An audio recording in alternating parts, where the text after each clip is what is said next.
Hello दोस्तों। सोचिए, अगर आपको यह समझ में आ जाए कि कोई इंसान किसी खास सिचुएशन में अच्छा या बुरा क्यों बिहेव करता है, तो आप न केवल दूसरों को बल्कि खुद को भी बेहतर समझ पाएंगे। लेकिन असली प्रॉब्लम यही है कि हम इंसानों को समझ ही नहीं पाते। कभी कोई अचानक गुस्सा कर देता है, कोई बिना वजह किसी की मदद कर देता है और हम सोचते रह जाते हैं कि आखिर ऐसा क्यों हुआ। हमारी सोच इतनी सिंपल नहीं होती जितनी हम मानते हैं। और इसी कंफ्यूजन को सॉल्व करने आती है ये माइंड ब्लोइंग किताब, बिहेव बाय रॉबर्ट सपोल्स्की। हम सोचते हैं कि इंसान का बिहेवियर बस उसकी पर्सनैलिटी या अपब्रिंगिंग पर डिपेंड करता है, लेकिन ये किताब बताती है कि बिहेवियर के पीछे एक पूरी बायोलॉजी काम करती है। आपकी body, brain, hormones, genes, culture और बचपन की मेमोरीज तक सब कुछ मिलकर ये डिसाइड करता है कि आप किसी खास पल में कैसे एक्ट करोगे। जब हमें यह समझ में आने लगे तो हम खुद को और दूसरों को जज करने के बजाय समझने लगते हैं, और यही इस किताब का सबसे बड़ा सॉल्यूशन है। इस किताब में टोटल 17 चैप्टर्स हैं, और बिलीव मी, हर एक चैप्टर आपको ह्यूमन नेचर की एक नई परत से मिलवाएगा। और जब आप जानोगे कि बिहेवियर बस रिएक्शन नहीं है बल्कि एक लंबी बायोलॉजिकल जर्नी का रिजल्ट है, तो आपकी सोच ही बदल जाएगी। और इसी जर्नी को समझने के लिए हम शुरू करने जा रहे हैं एक सुपर एक्साइटिंग सफर, पूरे 17 चैप्टर्स के साथ। थोड़ा सस्पेंस रखना जरूरी है, इसलिए बीच बीच में कुछ शॉकिंग ट्रूथ्स भी मिलेंगे। चलिए शुरू करते हैं। Chapter 1, the behaviour. सपोल्स्की इस पहले चैप्टर में हमें ले चलते हैं एक ऐसे पल में जब कोई इंसान कोई एक्शन लेता है। लेकिन यह सिर्फ उस सेकंड की कहानी नहीं है जब वो काम हुआ। असली कहानी तो उस सेकंड से पहले की है। उस सेकंड में जो कुछ भी बाहर दिखा वो बस सरफेस था। अंदर उस इंसान के ब्रेन में उस समय क्या केमिकल सिग्नल्स चल रहे थे, कौन से हार्मोन्स एक्टिव थे और किस थॉट का दबाव उस पर था, वो सब असली वजह थी। जब कोई किसी पर चिल्लाता है, कोई गुस्से में कुछ तोड़ देता है या फिर कोई किसी की मदद करता है, तो हमें यही लगता है कि उसने बस ऐसा करने का फैसला लिया और कर दिया। लेकिन ये किताब दिखाती है कि वो फैसला उस सेकंड में नहीं लिया गया होता, वो तो पहले से बन रहा होता है। हमारे दिमाग में चलने वाली इलेक्ट्रिकल एक्टिविटी, हमारे हार्मोन्स जैसे कॉर्टिसोल और डोपामिन, और यहां तक कि हमारी ब्रीदिंग रेट भी उस बिहेवियर को इन्फ्लुएंस करती है। जैसे जब कोई एग्जाम हॉल में बैठा होता है और उसके हाथ कांप रहे होते हैं, तो वो सिर्फ नर्वसनेस नहीं है, वो उसके दिमाग में चल रही एक पूरी प्रोसेस का रिजल्ट है। उसके ब्रेन ने उस चैलेंज को कैसे इंटरप्रेट किया, उसके पास्ट एक्सपीरियंस क्या रहे और उसका माइंडसेट उस वक्त कैसा था, सब कुछ मिलकर यह डिसाइड करता है कि वो कैसे बिहेव करेगा। सपोल्स्की ये भी बताते हैं कि अगर हमें किसी इंसान को सही से समझना है तो सिर्फ उसके एक्शन को देखने से कुछ नहीं होगा। हमें उसके बॉडी और ब्रेन के अंदर चल रहे प्रोसेसेस को भी समझना होगा। और यही वजह है कि बिहेवियर को समझना इतना कॉम्प्लेक्स है। ये बायोलॉजी, साइकोलॉजी, कल्चर और एनवायरनमेंट का एक मिला जुला रिजल्ट होता है। कोई एक वजह नहीं होती, ये एक पूरी जर्नी होती है जो एक सेकंड के एक्शन तक पहुंचती है। अब सोचो, अगर हम किसी को सिर्फ देखकर जज कर लेते हैं तो हम उसकी उस पूरी जर्नी को इग्नोर कर देते हैं जो उसे उस पॉइंट तक लाई थी। इसी सोच को बदलने के लिए सपोल्स्की ने यह चैप्टर शुरू किया है, ताकि हम समझें कि इंसानी बिहेवियर एक पजल है जिसमें कई टुकड़े होते हैं और हर टुकड़ा मायने रखता है। Chapter 2, the 1 second before. इस चैप्टर में सपोल्स्की उस पल की बात करते हैं जो किसी भी एक्शन से ठीक 1 सेकंड पहले का होता है।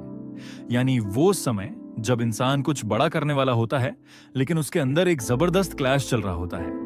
ये क्लैश होता है इमोशंस और रैशनल सोच के बीच, और इस समय हमारा ब्रेन अपने सबसे एक्टिव मोड में होता है। अब जरा इमेजिन करो, कोई गुस्से में आकर टेबल पर हाथ मार देता है या कुछ तोड़ देता है। हमें लगता है उसने इंपल्स में रिएक्ट किया, लेकिन उस एक्शन से 1 सेकंड पहले ही उसके दिमाग में एक लड़ाई शुरू हो गई थी। उसका एमिग्डाला जो इमोशन से जुड़ा होता है वो तेजी से एक्टिवेट हो गया था, और दूसरी ओर उसका प्रीफ्रंटल कॉर्टेक्स जो सोच समझकर डिसीजन लेने के लिए होता है, वो कोशिश कर रहा था कि इसे रोका जाए। यही वो मोमेंट होता है जब इंसान के अंदर का इमोशनल ब्रेन और लॉजिकल ब्रेन एक दूसरे से टकरा रहे होते हैं, और कई बार इमोशनल ब्रेन जीत जाता है क्योंकि उसका सिग्नल बहुत फास्ट होता है। और इसी वजह से हम कई बार ऐसे काम कर बैठते हैं जिन्हें बाद में रिग्रेट करते हैं।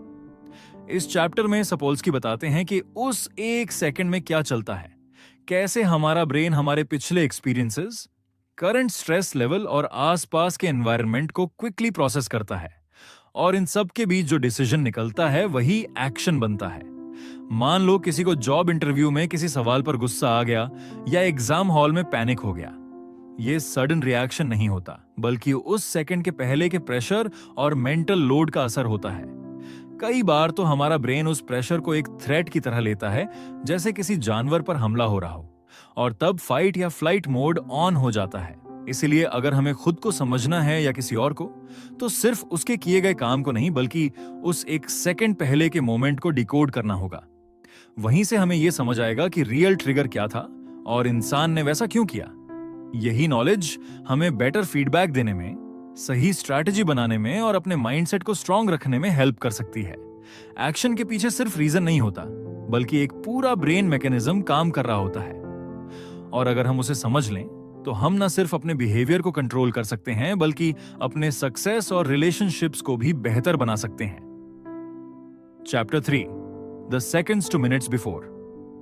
इस चैप्टर में बात होती है उन कुछ मिनटों की जो किसी भी एक्शन से ठीक पहले गुजरते हैं। यानी कोई इंसान अचानक रिएक्ट करता है, गुस्सा करता है, डर जाता है या खुश हो जाता है, तो उसका कारण सिर्फ वो पल नहीं होता, बल्कि उससे कुछ मिनट पहले उसका ब्रेन और बॉडी उस रिएक्शन के लिए खुद को तैयार कर रहे होते हैं। सपोज की बताते हैं कि इस शॉर्ट टाइम में हमारे अंदर कॉर्टिसोल और एड्रेनालिन जैसे हार्मोन्स का लेवल तेजी से बढ़ने लगता है।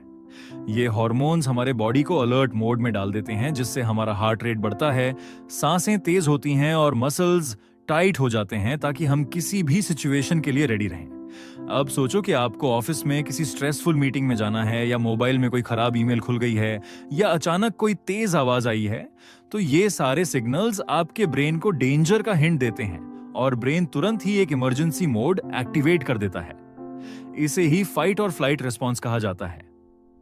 इस प्रोसेस में हमारे पुराने एक्सपीरियंसेस और करंट एनवायरनमेंट मिलकर एक स्ट्रैटेजी बनाते हैं, जिससे ब्रेन ये डिसाइड करता है कि आपको फाइट करना है, फ्रीज करना है या एस्केप करना है। इसलिए हम देखते हैं कि कोई इंसान छोटी सी बात पर भी बहुत ज्यादा रिएक्ट कर देता है, जबकि कोई शांत रहता है। फर्क उनके इंटरनल हार्मोनल रिस्पॉन्सेस का होता है। इस चैप्टर से यह समझ आता है कि हमारे डेली लाइफ के कई रिएक्शंस, जैसे गुस्से से रिप्लाई देना, किसी से अवॉइड करना या खुद को बहुत एंग्शियस फील करना, ये सब कुछ मिनट पहले शुरू हो जाता है। और जब हमें ये पता चलने लगे कि हमारा बॉडी कब और कैसे प्रिपेयर हो रहा है, तब हम उसे बेटर कंट्रोल कर सकते हैं। आज की दुनिया में जहां लोग हर वक्त इंटरनेट, मोबाइल, जॉब डेडलाइंस और सोशल मीडिया प्रेशर में रहते हैं, वहां ये चीजें हमारे ब्रेन को लगातार अलर्ट मोड में रखती हैं। इसलिए जरूरी है कि हम अपने बॉडी के सिग्नल्स को पढ़ना सीखें और स्ट्रेस मैनेजमेंट को अपनी डेली लाइफ का हिस्सा बनाएं। चाहे वो डीप ब्रीदिंग हो, पॉजिटिव थिंकिंग हो या किसी स्मार्ट स्ट्रैटेजी का यूज। अगर हम ये समझ लें कि हमारे रिएक्शंस की शुरुआत एक्शन से मिनटों पहले होती है, तो हम अपने माइंडसेट को उस वक्त बेहतर डायरेक्शन में ले जा सकते हैं। और यही अवेयरनेस हमारी पर्सनल ग्रोथ, रिलेशनशिप्स और सक्सेस के लिए सबसे जरूरी स्किल बन जाती है। चैप्टर 4, घंटे से दिन पहले। अब बिहेवियर अचानक नहीं बनता, बल्कि धीरे धीरे तैयार होता है। यह चैप्टर इसी प्रोसेस को डीपली एक्सप्लेन करता है। आपने कभी गौर किया है कि कई बार आप किसी छोटी सी बात पर बहुत ज्यादा रिएक्ट कर जाते हो और बाद में सोचते हो कि मैंने ऐसा क्यों किया? लेकिन सच्चाई यह है कि वो रिएक्शन उस पल का नहीं होता, बल्कि पिछले कुछ दिनों का पूरा जमा हुआ इफेक्ट होता है। मान लो आपने 2 दिन से ठीक से नींद नहीं ली, खाना भी सही टाइम पर नहीं खाया, किसी से आर्ग्यूमेंट हो गया, ऑफिस का स्ट्रेस चल रहा है या किसी दोस्त से छोटी सी मिसअंडरस्टैंडिंग हो गई है। इन सारी चीजों का असर आपके मूड, एनर्जी और सोचने के तरीके पर पड़ता है। यानी आपकी बॉडी और माइंड दोनों वीकन हो जाते हैं। और फिर जब कोई छोटी सी बात होती है, जैसे फोन की रिंग बार बार बजना या कोई रैंडम फीडबैक सुनना, तो आप उसमें एक्सप्लोड कर सकते हो। इस चैप्टर में यह बताया गया है कि हमारा नर्वस सिस्टम हर छोटी बात को रिकॉर्ड करता है। जैसे लैपटॉप की मेमोरी भर जाए तो वो स्लो हो जाता है, वैसे ही जब हम बिना रेस्ट और पीस के जीते हैं, तो हमारा सिस्टम धीरे धीरे ओवरलोड हो जाता है। फिर एक छोटे से ट्रिगर से वो टूट जाता है। हमारा रिएक्शन सिर्फ उस एक मोमेंट पर डिपेंड नहीं करता, बल्कि पिछले कुछ घंटों या दिनों की नींद, मील्स, इमोशनल इंटरैक्शंस और स्ट्रेस बिल्डअप से बना होता है। अगर आप किसी दिन बहुत एंग्शियस, कंफ्यूज्ड या इरिटेटेड महसूस करते हो, तो थोड़ा पीछे जाकर देखो कि पिछले 2-3 दिनों में आपने क्या खाया, कितना सोए, किससे क्या बातचीत हुई और कितने चैलेंजेस झेले। ये सब हमारे बिहेवियर का इनविजिबल बैकग्राउंड होता है। एक तरह से कहें तो हमारा आज का रिएक्शन कल का रिजल्ट होता है, और यही बात हमारे माइंडसेट को समझने के लिए जरूरी है। अगर हम चाहते हैं कि हम काल्मली और स्मार्ट तरीके से किसी सिचुएशन को हैंडल करें, तो हमें अपनी प्रिपरेशन पहले करनी होगी। स्लीप को प्रायोरिटी देना होगा, डाइट को बैलेंस करना होगा, और अपने डेली स्ट्रेस को किसी हेल्थी तरीके से रिलीज करना होगा। आजकल हम सबका स्केड्यूल इतना फास्ट हो गया है कि हमें लगता है हमें सिर्फ उसी वक्त रिएक्ट करना होता है, लेकिन असल में हमारे रिएक्शंस पहले से तैयार हो रहे होते हैं। जैसे कोई स्मार्ट सॉफ्टवेयर बैकग्राउंड में साइलेंट काम करता है, वैसे ही हमारी हैबिट्स और फीलिंग्स भी साइलेंट हमें गाइड कर रही होती हैं। इसलिए जब आप अगली बार किसी बात पर रिएक्ट करो, तो ये जरूर सोचो कि कहीं वो रिएक्शन उस वक्त से पहले की कोई बात तो नहीं बोल रही। यही इस चैप्टर का मेन एसेंस है कि हमारी बॉडी और माइंड एक कनेक्टेड सिस्टम है, और उनका हर छोटा फैसला हमें धीरे धीरे एक डायरेक्शन में ले जा रहा होता है। हर मोमेंट का इंपैक्ट होता है, और हर छोटी चॉइस हमारे फ्यूचर बिहेवियर को शेप कर रही होती है। इसलिए अपने डेली हैबिट्स, माइंडसेट और इमोशनल हाइजीन का ध्यान रखना एक तरह की इनविजिबल इन्वेस्टमेंट है, जो आगे चलकर आपको बेटर फोकस, स्टेबल मूड और स्मार्ट डिसीजंस के रूप में रिजल्ट देती है। Chapter 5, days two months before. अब बात थोड़ी और गहराई में जाती है, क्योंकि यहाँ केवल कुछ घंटों या दिनों की बात नहीं होती, बल्कि उन सिचुएशंस की बात होती है जो हफ्तों और महीनों तक हमारे साथ बनी रहती हैं। सपोल्स्की इस चैप्टर में यही समझाते हैं कि जब कोई स्ट्रेस लंबे समय तक बना रहता है, जैसे job insecurity, relationship conflicts, financial pressure या किसी हेल्थ इश्यू का लगातार डर, तो ये सिर्फ हमारी फीलिंग्स को ही नहीं, बल्कि हमारे पूरे पर्सनैलिटी और बिहेवियर को भी धीरे धीरे बदल देता है।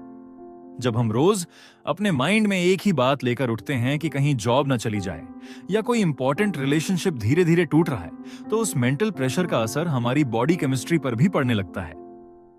कॉर्टिसोल जैसा स्ट्रेस हार्मोन लगातार एक्टिव रहता है, और इसी का इंपैक्ट हमारे डिसीजन मेकिंग, पेशेंस और सोचने के तरीके पर साफ दिखता है। हमारा माइंडसेट कमजोर होने लगता है, और छोटे छोटे चैलेंजेस भी बड़े लगने लगते हैं। यहां से हमारी बॉडी में सटल चेंजेस आने लगते हैं, जो आउटसाइड से दिखते नहीं, लेकिन अंदर एक बड़ा फर्क ला रहे होते हैं। जैसे बार बार सिरदर्द होना, नींद ना आना, डाइजेशन खराब होना, या छोटी सी बात पर इरिटेट हो जाना। और ये सब चेंजेस धीरे धीरे हमारी हैबिट्स, चॉइसेस और रिलेशनशिप्स को भी प्रभावित करने लगते हैं। सपोल्स्की बताते हैं कि ये लंबा स्ट्रेस हमारी आइडेंटिटी तक को बदल सकता है। हम जो पहले कॉन्फिडेंट और पॉजिटिव थिंकिंग वाले इंसान थे, वो अब एंग्शियस, डाउटफुल और ओवर थिंकिंग करने वाले बन सकते हैं। और ये चेंज अचानक नहीं होता, ये एक स्लो प्रोसेस होता है, जिसमें हमारा नर्वस सिस्टम बार बार अलर्ट रहता है, बॉडी हमेशा फाइट और फ्लाइट मोड में बनी रहती है, और हमारा ब्रेन बार बार वर्स्ट केस सिनेरियो सोचता है। जब कोई आदमी महीनों से ऐसी कंडीशन में होता है जहां उसे लगातार फीडबैक मिल रहा है कि वो फेल हो सकता है, या उसका रिलेशनशिप किसी भी दिन खत्म हो सकता है, या पैसे खत्म होने वाले हैं, तो वो इंसान खुद को लेकर नेगेटिव बिलीफ बना लेता है। फिर वो खुद को उस बिलीफ के मुताबिक एक्ट करने लगता है। यही वजह है कि कुछ लोग समय के साथ सिनिकल, होपलेस या ओवरली डिफेंसिव बन जाते हैं।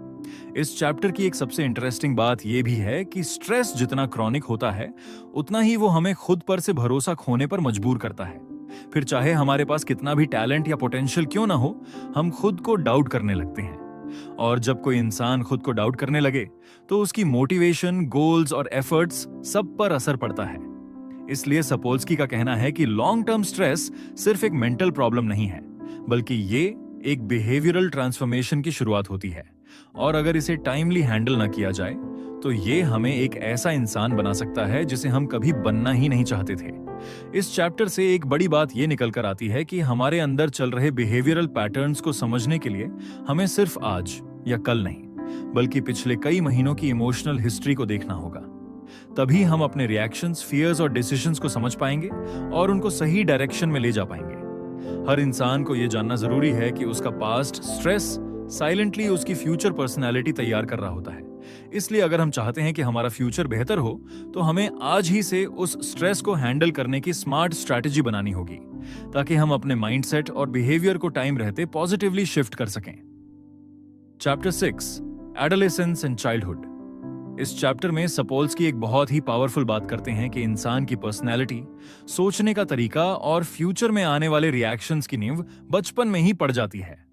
मतलब अगर हम ये समझना चाहते हैं कि आज कोई इंसान किसी सिचुएशन में कैसे बिहेव करेगा, तो हमें उसके बचपन और टीनेज के एक्सपीरियंसेस को ध्यान से समझना पड़ेगा। बचपन का एनवायरनमेंट, चाहे वो स्कूल का हो, घर का हो या आसपास के लोगों का, वो हमारी इमोशनल वायरिंग तय करता है। जैसे अगर किसी बच्चे को बचपन में बार बार टाला गया हो, उसकी बातों को नजरअंदाज किया गया हो या हर बात पर उसे डांटा गया हो, तो बड़ा होकर वो खुद पर डाउट करने लगेगा। उसका माइंडसेट धीरे धीरे ऐसा बन सकता है जहां उसे लगे कि वो किसी चीज के लायक नहीं है, चाहे उसमें कितनी भी स्किल्स क्यों ना हो। और दूसरी तरफ अगर किसी बच्चे को घर में इंकरेजमेंट मिला हो, उसके एफर्ट्स को अप्रिशिएट किया गया हो, तो वो बच्चा बड़ा होकर कॉन्फिडेंट होता है। वो चैलेंजेस से नहीं डरता, उसका बिहेवियर बैलेंस्ड होता है। सपोल्स्की बताते हैं कि चाइल्डहुड सिर्फ एक फेज नहीं है, बल्कि एक ब्लूप्रिंट की तरह होता है, जो ये डिसाइड करता है कि फ्यूचर में हमारा इमोशनल और बिहेवियरल रिस्पॉन्स कैसा होगा। अगर किसी बच्चे ने बचपन में बहुत ज्यादा क्रिटिसिज्म झेला हो या उसे हर बार कंपैरिजन का सामना करना पड़ा हो, तो उसका ट्रस्ट लेवल और सेल्फ एस्टीम धीरे धीरे कमजोर हो सकता है। एडोलेसेंस यानी टीनेज भी एक ऐसा फेज है जब हमारे अंदर के हार्मोन्स एक्टिव हो जाते हैं और हमारे दिमाग में मेजर डेवलपमेंट्स होते हैं।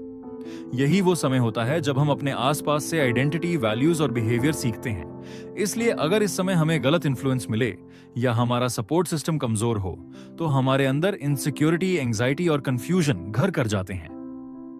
आज के समय में जब बच्चे इंटरनेट, मोबाइल, ऐप कल्चर और सोशल मीडिया के बीच ग्रो कर रहे हैं, तब उनके लिए यह समझना और भी मुश्किल हो जाता है कि क्या सही है और क्या सिर्फ दिखावा। अगर एक बच्चा लगातार ऑनलाइन कंपैरिजन में जीता है या उसे हर टाइम परफेक्ट दिखने की प्रेशर है, तो उसके अंदर फियर ऑफ फेलियर या लो सेल्फ वर्थ आ सकती है। इसलिए सपोल्स्की का कहना है कि बचपन और एडोलेसेंस में मिले इमोशनल एक्सपीरियंसेस का असर लाइफ लॉन्ग रहता है। यह हमारे रिलेशनशिप्स, करियर चॉइसेस और यहां तक कि हमारे एंगर या सैडनेस को हैंडल करने के तरीके को भी शेप करता है।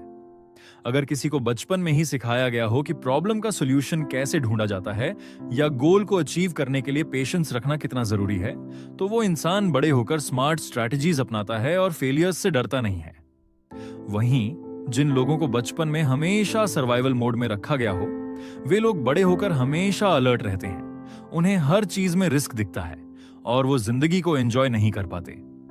इसलिए अगर हम चाहते हैं कि हमारा फ्यूचर बिहेवियर समझदारी से ड्रिवन हो, तो हमें अपने पास्ट को, खासकर बचपन और एडोलेसेंस की इमोशनल हिस्ट्री को अच्छे से एनालाइज करना होगा। यह समझना होगा कि आज हमारे अंदर जो इनसिक्योरिटीज, फियर्स या ओवर रिएक्शंस हैं, उनका ओरिजिन कहां से आया।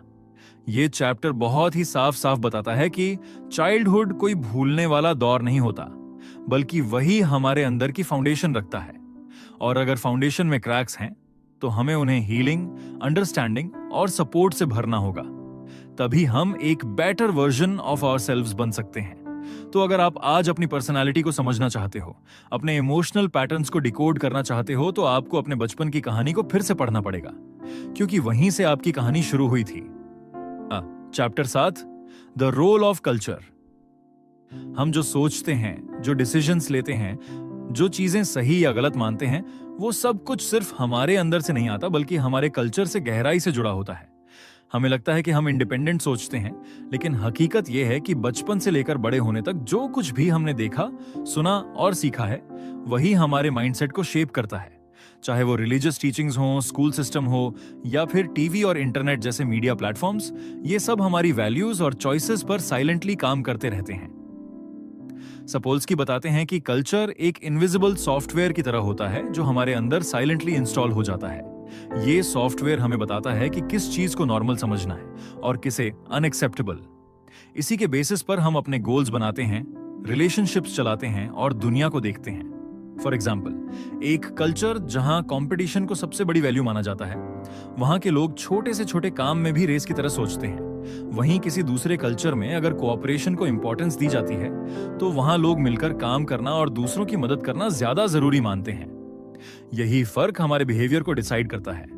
सपोल्स्की इस बात को भी क्लियर करते हैं कि कल्चर हमारी इमोशंस को भी इन्फ्लुएंस करता है। जैसे कुछ कल्चर्स में ओपनली रोना या दुख दिखाना वीकनेस माना जाता है, तो वहां के लोग अपने इमोशंस को दबा लेते हैं। दूसरी तरफ कुछ कल्चर्स में इमोशनल एक्सप्रेशन को स्ट्रेंथ समझा जाता है, तो वहां के लोग अपनी फीलिंग्स को ओपनली एक्सप्रेस करते हैं। आज के समय में जब लोग इंटरनेट और सोशल मीडिया के जरिए अलग अलग कल्चर्स से कनेक्ट हो रहे हैं, तब ये कल्चरल इन्फ्लुएंस और भी ज्यादा कॉम्प्लेक्स हो गया है। अब एक टीनेजर इंडिया में बैठकर किसी वेस्टर्न इन्फ्लुएंसर को फॉलो करता है, उसके लाइफस्टाइल, फैशन, फिटनेस हैबिट्स और इवन उसकी पॉजिटिव थिंकिंग तक को अपना लेना चाहता है। यही चीज उसकी माइंडसेट को बदलती है और कई बार कंफ्यूजन भी क्रिएट करती है कि असली वैल्यूज क्या हैं।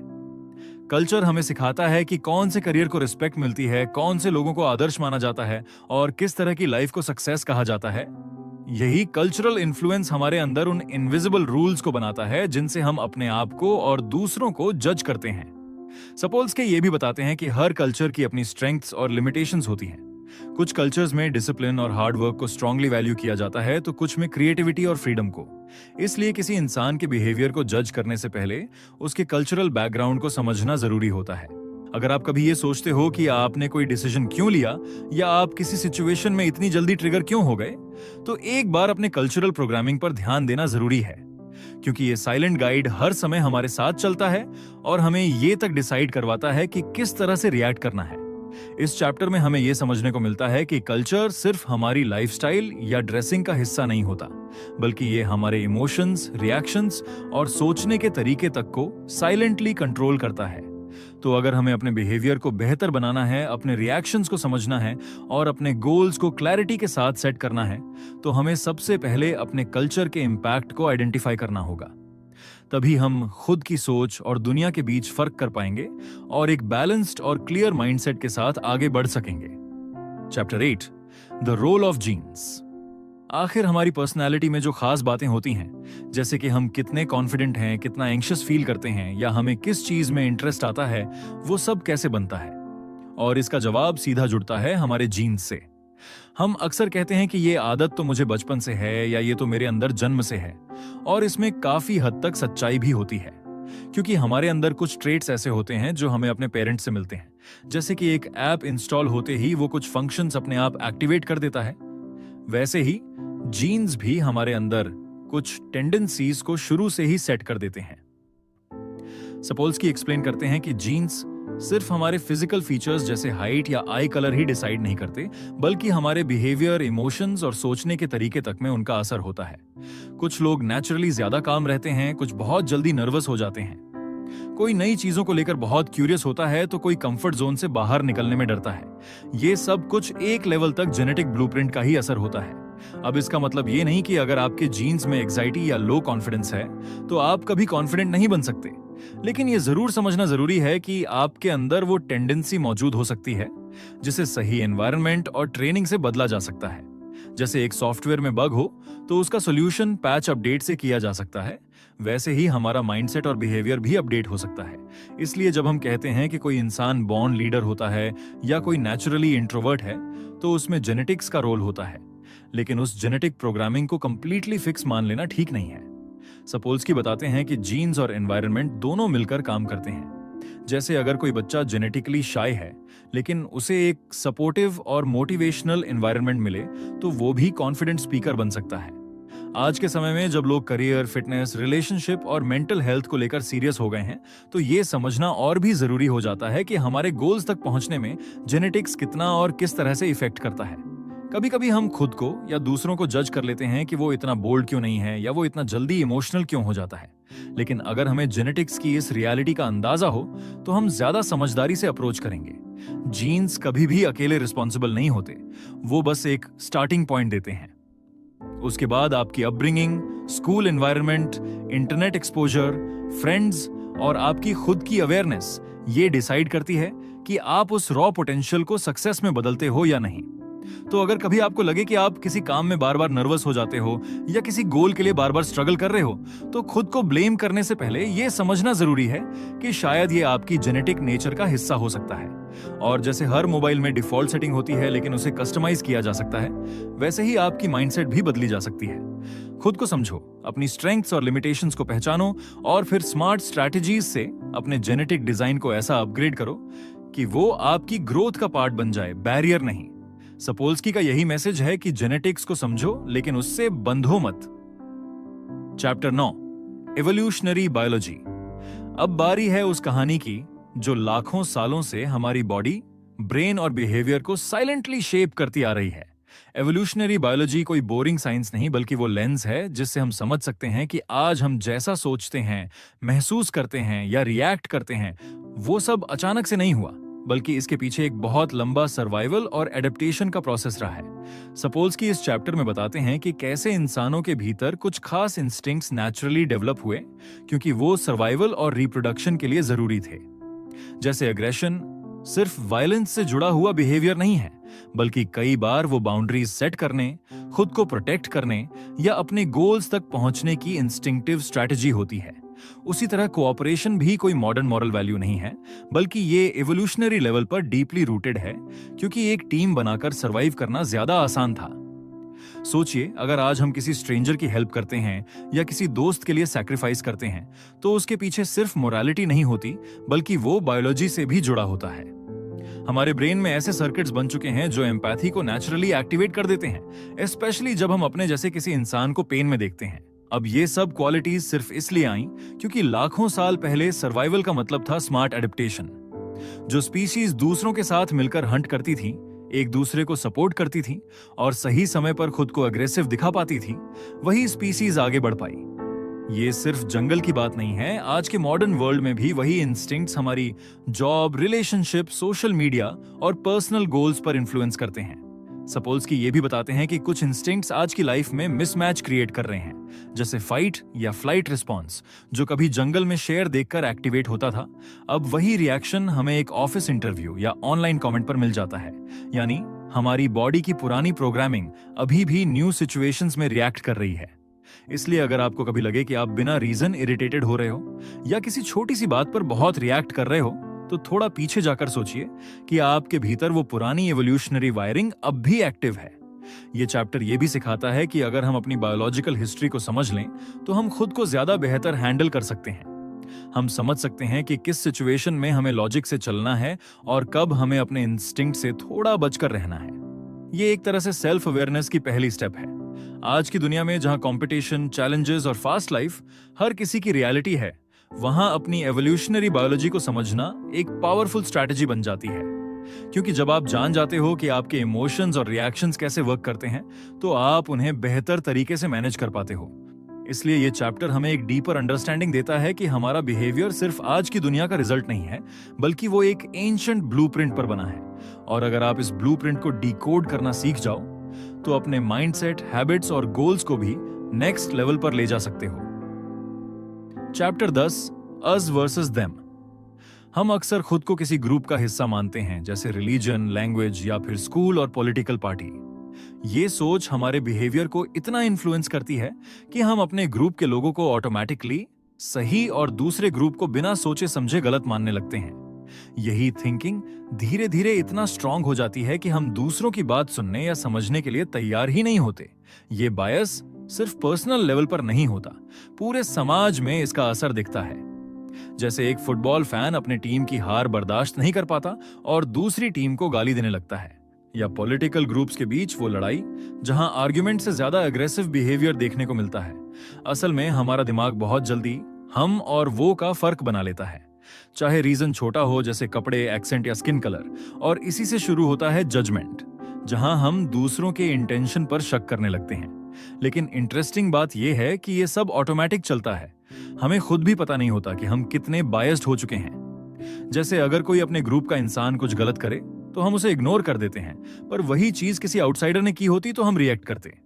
यही माइंडसेट रेसिज्म, हेट स्पीच और इवन वायलेंस तक ले जा सकता है। इसका सॉल्यूशन भी आसान है, लेकिन एफर्ट मांगता है। जब हम किसी कॉमन गोल पर काम करते हैं या किसी शेयर्ड एक्सपीरियंस से गुजरते हैं, तो वो डिवाइड धीरे धीरे कम हो सकता है। जैसे किसी डिजास्टर में लोग रिलीजन या जाति देखकर हेल्प नहीं करते, बस इंसानियत देखते हैं। इसलिए जरूरी है कि हम अपनी थिंकिंग को थोड़ा बड़ा करें, हर इंसान को सिर्फ उसके ग्रुप से जज न करें, बल्कि उसकी इंटेंशन, बिहेवियर और एक्शन पर ध्यान दें। ऐसा माइंडसेट ही हमें एक मैच्योर और अवेयर इंसान बनाता है। Chapter 12, feeling someone's pain. कभी किसी को चोट लगते हुए देखकर तुम्हारे चेहरे पर भी थोड़ी सी तकलीफ सी महसूस हुई है, या किसी को रोता देखकर तुम्हारी आंखें भी नम हो गई हों? ऐसा क्यों होता है कि किसी और के इमोशंस, पेन या खुशी को देखकर हम खुद भी वैसा ही फील करने लगते हैं? इसका आंसर छिपा है हमारे ब्रेन के एक कमाल के सिस्टम में, जिसे कहते हैं मिरर न्यूरॉन्स। ये मिरर न्यूरॉन्स ऐसे सेल्स होते हैं जो तब भी एक्टिव हो जाते हैं जब हम कोई एक्शन करते हैं, और तब भी जब हम किसी और को वो एक्शन करते हुए देखते हैं। यानी अगर तुम किसी को दुखी देखते हो तो तुम्हारा दिमाग उस पेन को इस तरह प्रोसेस करता है जैसे वो दर्द तुम्हारा हो। यही मैकेनिज्म हमें दूसरों से कनेक्ट करता है, और इसी की वजह से एम्पैथी पॉसिबल होती है। एम्पैथी सिर्फ एक सॉफ्ट इमोशन नहीं है, ये एक बहुत पावरफुल ह्यूमन स्किल है। यही फीलिंग हमें एक दूसरे की मदद करने के लिए तैयार करती है, चाहे हम किसी को ऑनलाइन सपोर्ट दें या रियल लाइफ में किसी की मदद करें। एम्पैथी के बिना सोसाइटी सिर्फ एक कोल्ड सिस्टम बनकर रह जाती। एम्पैथी हर इंसान में एक जैसी नहीं होती।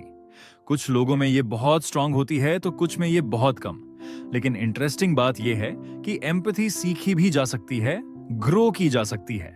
अगर हम माइंडफुलनेस, ऑब्जर्वेशन और अंडरस्टैंडिंग जैसी स्किल्स को डेवलप करें तो हम खुद को और दूसरों को बेहतर समझने लगते हैं। आज की फास्ट और डिजिटल दुनिया में जहां लोग मोबाइल और लैपटॉप में बिजी रहते हैं, वहां दूसरों की फीलिंग्स को जेन्युइनली फील करना रेयर होता जा रहा है। लेकिन अगर हम एम्पैथी को फिर से अपने माइंडसेट का हिस्सा बना लें तो रिलेशनशिप्स, जॉब और टीम वर्क में भी बेहतर रिजल्ट देखने को मिलते हैं। मिरर न्यूरॉन्स का काम यही नहीं कि वो हमें दूसरों की फीलिंग से कनेक्ट करें, बल्कि वो हमें सिखाते हैं कि इंसान होने का मतलब सिर्फ खुद के बारे में नहीं, बल्कि दूसरों की इमोशंस को भी महसूस करने की एबिलिटी रखना है। और यही क्वालिटी हमें ट्रूली ह्यूमन बनाती है। Chapter 13, violence, aggression and competition. कभी तुमने सोचा है कि कुछ लोग इतने अच्छे और काम नेचर के होते हुए भी अचानक गुस्से में वायलेंट क्यों हो जाते हैं? मतलब वो लोग जो नॉर्मली दूसरों की मदद करते हैं, समझदारी से बात करते हैं, वो भी कभी कभी इतने अग्रेसिव क्यों हो जाते हैं कि कुछ भी तोड़ फोड़ कर बैठते हैं। इस चैप्टर में यही समझाया गया है कि इंसानी दिमाग में ऐसी कौन सी चीजें हैं जो हमें वायलेंट बना सकती हैं, और कंपटीशन इसमें कैसे आग में घी डालने का काम करता है। वायलेंस सिर्फ किसी वेपन से किसी को मारना नहीं होता, बल्कि ये वर्बल अब्यूज, बुलिंग या इमोशनल डैमेज की फॉर्म में भी सामने आता है।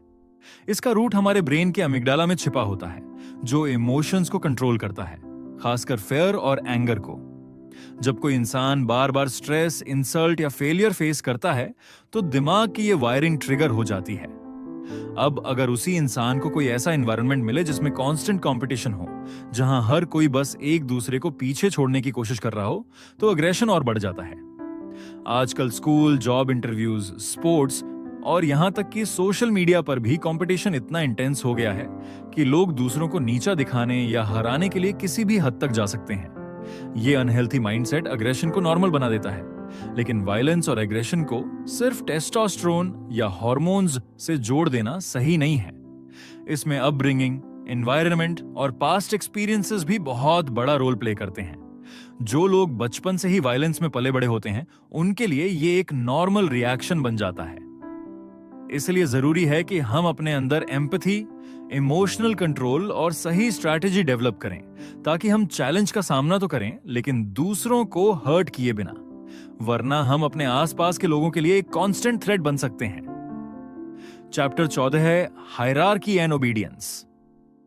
हम हर दिन किसी न किसी हायरार्की का हिस्सा होते हैं, जैसे स्कूल में टीचर स्टूडेंट का सिस्टम, ऑफिस में बॉस एम्प्लॉय की चेन, या फिर किसी गवर्नमेंट सेटअप में पुलिस पब्लिक का रिलेशनशिप।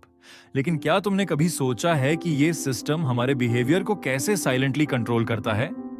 हायरार्की का मतलब होता है पावर का एक ऑर्गेनाइज्ड स्ट्रक्चर, जिसमें कुछ लोग ऊपर होते हैं और कुछ नीचे। ये स्ट्रक्चर हमें ये सिखाता है कि किसकी बात माननी है, किससे परमिशन लेनी है और किसे कमांड देनी है। शुरू में तो ये सब बहुत ऑर्गेनाइज्ड और हेल्पफुल लगता है, क्योंकि इससे हर जगह डिसिप्लिन और ऑर्डर बना रहता है। लेकिन यही स्ट्रक्चर कभी-कभी हमारे सोचने और सही गलत पहचानने की एबिलिटी को ब्लॉक कर देता है। सपोल्स्की इस चैप्टर में मिलग्रम एक्सपेरिमेंट का एग्जाम्पल देते हैं, जिसमें देखा गया था कि लोग सिर्फ किसी अथॉरिटी फिगर के कहने पर दूसरों को नुकसान पहुंचाने तक के लिए तैयार हो जाते हैं, भले ही उनका अपना कॉन्शियंस कह रहा हो कि ये गलत है। यानी जब हम हायरार्की में किसी को ऊपर मान लेते हैं तो हमारा दिमाग ऑटोमेटिकली ये मान लेता है कि जो वो कह रहा है वो सही है।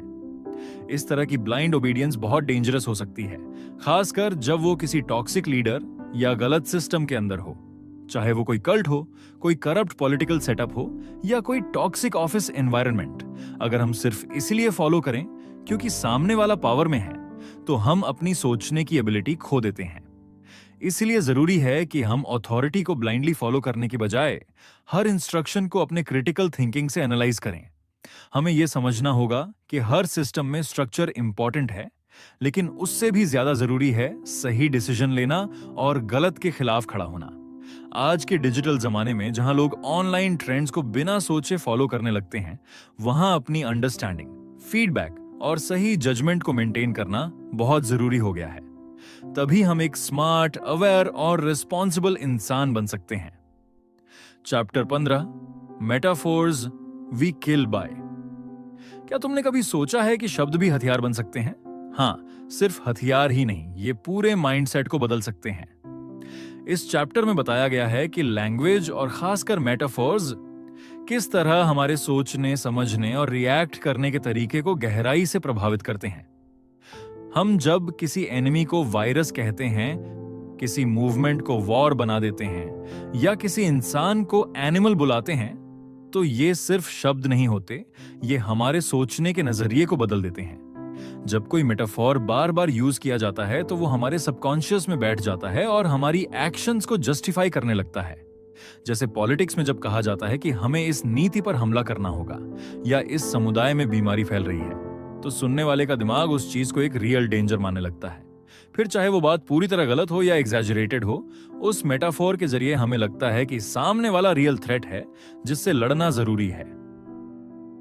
लैंग्वेज में इस्तेमाल होने वाले ये मेटाफोर्स धीरे धीरे हमें हिंसा या एक्सट्रीमिज्म की तरफ पुश करते हैं और हमें खुद पता भी नहीं चलता कि हम किस हद तक इन्फ्लुएंस हो चुके हैं। सपोज की समझाते हैं कि हमारे ब्रेन का जो हिस्सा एब्स्ट्रैक्ट कॉन्सेप्ट्स को समझता है, वो मेटाफोर्स को लिटरली लेना शुरू कर देता है। यानी जब हम कहते हैं कि डिस्ट्रॉय देम या वाइप देम आउट, तो दिमाग उस सेंटेंस को स्ट्रैटेजी की तरह नहीं बल्कि एक एक्शन प्लान की तरह लेने लगता है।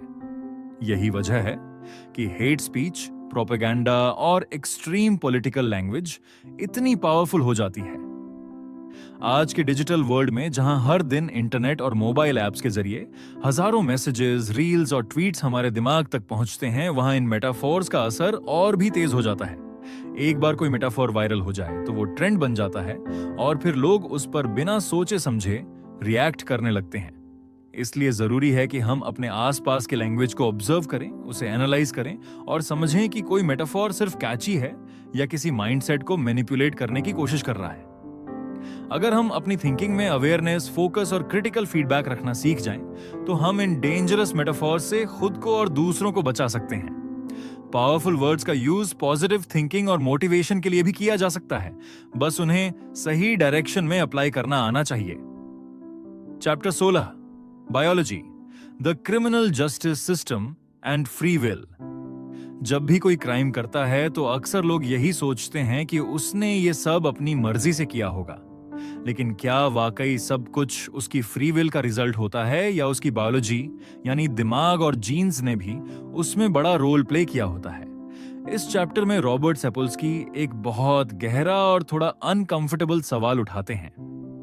हमारा न्याय प्रणाली इस दृष्टिकोण पर चलता है कि हर इंसान अपने एक्शंस का जिम्मेदार है और उसे अकॉर्डिंगली पनिशमेंट मिलनी चाहिए, लेकिन न्यूरोसाइंस और बायोलॉजी की रिसर्च बताती है कि कई बार इंसान का दिमाग बचपन की ट्रॉमा, जेनेटिक्स या ब्रेन इंजरीज की वजह से इस तरह डेवलप होता है कि वो सही और गलत का फर्क अच्छे से नहीं समझ पाता। कुछ क्रिमिनल्स के ब्रेन स्कैन्स ये दिखाते हैं कि उनके फ्रंटल कॉर्टेक्स, जो डिसीजन मेकिंग और इंपल्स कंट्रोल के लिए रिस्पॉन्सिबल होता है, उसमें एक्टिविटी काफी कम होती है। यानी उन्हें किसी एक्शन से पहले रुककर सोचने की कैपेसिटी ही कम होती है। इसका मतलब ये नहीं कि हर क्रिमिनल को माफ कर देना चाहिए, लेकिन जस्टिस सिस्टम को यह समझना जरूरी है कि हर इंसान का बिहेवियर उसके बायोलॉजिकल बैकग्राउंड से भी जुड़ा होता है। जब हम एक आदमी को सिर्फ उसके क्राइम के लिए पनिश करते हैं, बिना ये समझे कि उसके एक्शंस के पीछे बायोलॉजिकल रीजंस क्या हैं, तो हम एक इनकम्प्लीट जस्टिस कर रहे होते हैं। आज के दौर में जब दुनिया स्मार्ट टेक्नोलॉजीज, डिजिटल सर्वेलेंस और एडवांस्ड रिसर्च से भरी हुई है, तो जस्टिस सिस्टम को भी इवॉल्व होना पड़ेगा। हमें सिर्फ पनिशमेंट नहीं बल्कि सॉल्यूशन और रिहेबिलिटेशन की तरफ बढ़ना होगा। हमें यह समझना होगा कि किसी का बिहेवियर इंप्रूव करने के लिए सिर्फ कानून नहीं, बल्कि सही माइंडसेट, एनवायरनमेंट और इमोशनल सपोर्ट भी देना जरूरी है। Chapter 17, war and peace. इतिहास में हमने कई बार बड़े बड़े युद्ध देखे हैं, लेकिन क्या इंसान जन्म से ही वायलेंट होता है या उसमें पीस की भी उतनी ही कैपेसिटी है? यही सवाल इस चैप्टर में एक्सप्लोर किया गया है। सपोल्स्की बताते हैं कि इंसान के भीतर दोनों एक्सट्रीम्स मौजूद हैं। वो एक तरफ बेहद क्रूअल और डिस्ट्रक्टिव बन सकता है, लेकिन दूसरी तरफ वो कोऑपरेटिव, एम्पैथेटिक और पीसफुल भी हो सकता है। ये सब इस पर डिपेंड करता है कि उसका एनवायरनमेंट कैसा है, उसके आसपास की सोसाइटी कैसी है और उसका माइंडसेट कैसे डेवलप हुआ है।